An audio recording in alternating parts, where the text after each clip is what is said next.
Samantala, magpapatupad ang lokal na pamahalaan ng Maynila ng liquor at firecracker ban para sa kapistahan ng Poong Jesus Nazareno. Ayon kay Manila Mayor Isko Moreno Dumagoso, iiral ang liquor ban sa January 9 sa loob ng 500-meter radius ng Quiapo Church at sa mga lugar na daraanan ng traslasyon. Dahil dito, mahigpit na ipinagbabawal ang pagbebenta at pag-inom ng alak sa naturang mga lugar. Samantala, may total ban din sa pag-manufacture, pagbebenta, distribusyon at paggamit ng mga paputok at iba pang pyrotechnic devices mula sa January 8 hanggang sa January 9 sa buong Maynila.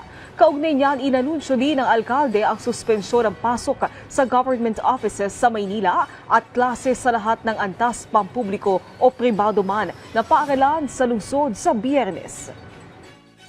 Itong mga bagay na ito ay para naman sa kaligtasan nating mga taga Maynila at ang mga dadako sa lungsod ng Maynila. Ang Poong Nazareno po, ang mga namamanata ay hindi lamang po taga Maynila.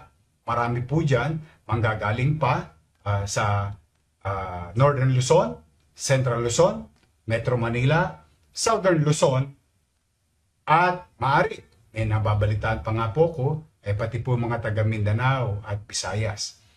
Bilang panata nila ay sila po'y dumarako dito sa ating lungsod sa panahon na iyon.